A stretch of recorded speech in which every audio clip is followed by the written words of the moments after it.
everybody, I'm Liz and welcome to my Top 5 Wednesday video. Top 5 Wednesdays, as I've mentioned before, is a fantastic Goodreads group where you get to talk about 5 exemplary books per each week's topic. This is hosted by Sam from thoughtsontomes. I will link everything down below so you can go and check it out if you're interested in also joining. This week's topic are the top 5 books that get you out of reading slumps. And this topic was really hard for me because I know books that have put me into reading slumps, and I also know books that have prevented me from going into a reading slump after reading one of those slumpy books. So I'm going to do my best to meet with these topics. Now, as you guys know, the beginning of last year, I was in one of the worst reading slumps of my life. I didn't read a single book during the month of February. I read 3 books that didn't really catapult me out of my reading slump. And even in April, I still didn't fare very well. The book that really kicked off my reading months to where I was able to read a ton and doing very well with my reading was actually Gillian Flynn's Dark Places. As soon as I finished this book, my reading really took off. I won't say that you should exactly read this book because it's very dark and twisted, so I'm gonna go with Gone Girl. Gone Girl is an amazing book, a psychological thriller where you have a woman named Amy Dunn who goes missing and the police suspect her husband, Nick. It goes back and forth between present day Nick's struggle with his missing wife, and then also it goes back in time to journal entries that Amy has written, and everything gets converged at the end of the book, and it was just so great that I highly recommend anybody who hasn't read this book definitely pick it up, and it's so intense. I just absolutely loved it. The next book that really got me out of a reading slump actually 2 years ago during those winter months, and that was The Leviathan by Scott Westerfeld. My friend Jamie recommended I read that book, and I love that book and also the complete Leviathan series so much. I love the steampunky kind of evolutionary twist of the late 1800s, early 1900s era. This primarily takes place during the events that kind of start World War I. You have a prince, Alex, and then you also have a soldier, Darren.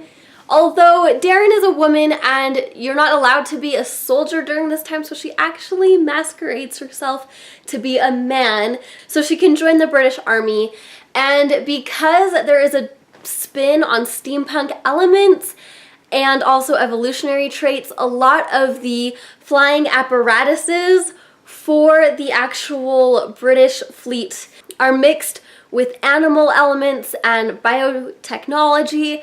It was just so fascinating being put into this elaborate world that I really loved it, and I really got so interested in this story. Another book that I feel gets you really out of reading slumps, especially if you like romancy type novels, and that's my third pick, which is The Boss by Abigail Barnett. This is a steamy BDSM erotic romance novel that I have mentioned before. Basically, it takes place with a woman named Sophie Scaife, who is a secretary type understudy to a magazine company, and this magazine company ends up being merged with another one. So she ends up getting a new boss, and this new boss ends up being one of her previous flings from 6 years ago. And this fling that happened 6 years ago fundamentally changed her post-high school plans, because instead of going off and being a dumb young adult person and flying to Japan to just have fun, she ends up actually going to college to pursue her degree in journalism. The fourth book I have is a book that actually prevented me from getting into a slump after I read Me Before You by Jojo Moyes. I knew if I didn't read something light and fluffy, I would get in a reading slump, and I did not want that at all. So I picked up one of my friend's books, and it's called Pwned.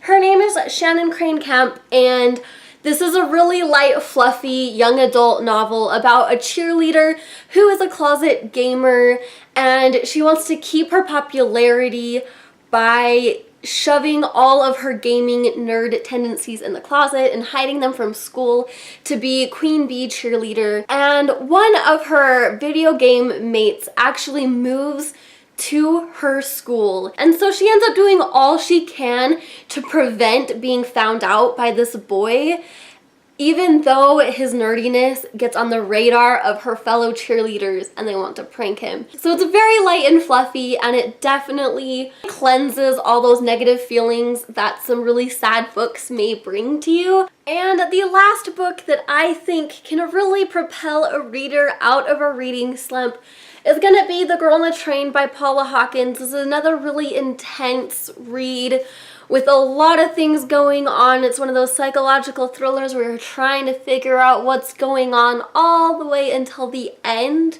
And it really kindled that need to read for me. So I definitely can see this pulling people out of reading slumps because it involves a girl named Rachel who is an alcoholic. She rides the train every single day and people watches. Particularly, she watches people in their houses as the train goes by, and she glimpses a lot of interesting things. And she feels like she emotionally connects with each person that she is viewing. And then one day, one of the people she views ends up going missing, and she takes it upon herself to actually find this missing person.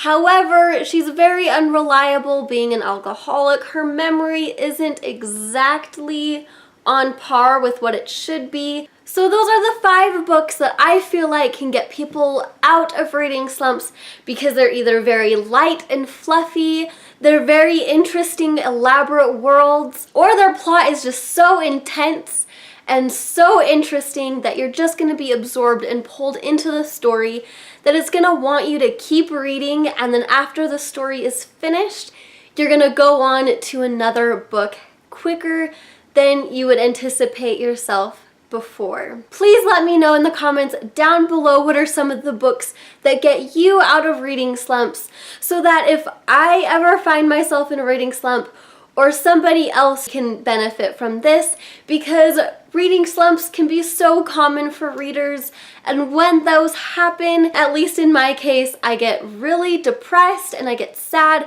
because I'm not reading, and I definitely feel better when I am reading. Thank you guys so much for watching, and I'll see you next time.